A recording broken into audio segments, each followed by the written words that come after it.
His Excellency Shri Suzuki Hiroshi is a career diplomat with a very vast experience.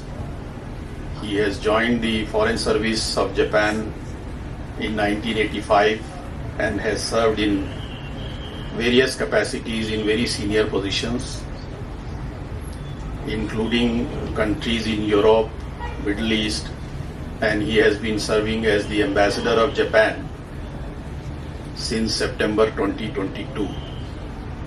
We are very grateful and very happy that he is present among us today. I now invite him for a short speech. Thank you.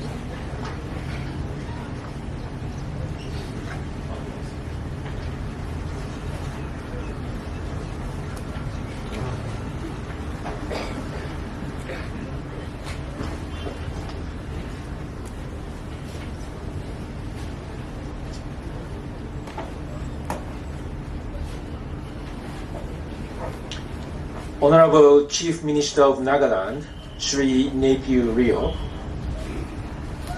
Honorable Madame Rio, Honorable Deputy CMs, Honorable Ministers, Chief Secretary Sri J. Alan, IAS, representatives of the Japanese associations across India,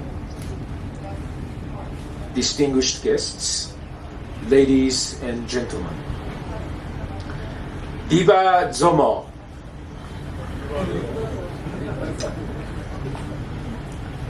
80 years ago, this peaceful and beautiful land of Nagaland became all of a sudden engulfed in the ravages of war between the Japanese forces and the British Commonwealth forces. For nearly 3 months, from early April to the end of June, the devastating Battle of Kohima unfolded, culminating to the fierce fighting known as the Battle of the Tennis Court.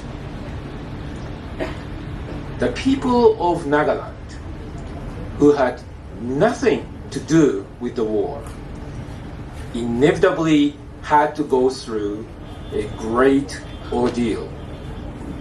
Many were coerced into cooperation. So many people lost their lives or got injured under the crossfire. Most people were forced to flee from the land of their ancestors. In the end, the Japanese forces, led by Lieutenant General Kotoku Sato, decided to retreat on account of lack of replenishments. On their way back, countless soldiers lost their lives in the torrential monsoon rains due to lack of food and various fatal diseases. For the Japanese people, the Battle of Kohima is remembered, along with the Battle of Impao, as one of the most disastrous battles in the World War II.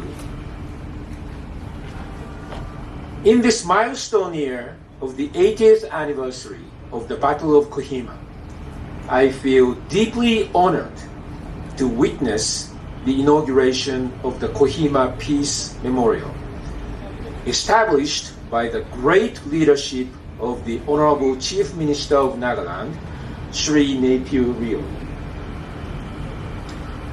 This monument enables us to stand here in solemn silence and offer our most sincere prayers to all the victims of the battle. I extend my deepest sympathy and heartfelt condolences to the people of Nagaland who had to endure indescribable sufferings brought forth by the Battle of Kohima. May the souls rest in peace. I pray from my heart to the souls of all people the people of Nagaland, the Japanese soldiers who gave their lives, the Indian National Army soldiers who took part in the campaign, and those who fought on the British Commonwealth side. In August 1945, Japan surrendered and the Second World War came to an end. It was not until the mid-1970s, after the turmoil of the post-war reconstruction was over, that the former soldiers and their families visited Kohima in order to collect the remains. The people of Nagaland, despite traumatic sufferings from the Battle of Kohima, welcomed the visitors warmly as old friends and provided them with all possible support. Ms. Ajunao Belho, who is present here today, is one of those who looked after them in the Kohima village at that time and is still a volunteer with the Kohima Japan Bone Collection Team. They are making great efforts to help the Japanese government in collecting the remains of the soldiers. I am deeply grateful to the people of Nagaland for their magnanimous generosity extended to the Japanese people. This generosity has fostered a new friendship between Japan and Nagaland. Donations were raised from Japanese veterans of the Battle of Kohima and their families to help build the Kohima Cathedral. Today, right next to the Kohima Peace Memorial, an eco park is going to be developed as part of the Nagaland Forest Management Project with ODA from the Japanese government. When completed, I can just imagine that many people in Nagaland will visit the eco park to have a relaxing stroll with their families and friends and enjoy the nature. I hope this eco park will be loved by the people and will become a new landmark in Kohima, symbolizing the friendship between Japan and Nagaland. We are also witnessing another chapter of friendship being fostered, with many young people from Nagaland starting to travel to Japan for skill training and job opportunities. The Naga youth are getting very good reputation in Japan, and the Japanese host companies are keen to welcome more of them. In December last year, a Japanese sending organization called ARMS signed an MOU with Nagaland University to establish a Japanese language course here in Kohima.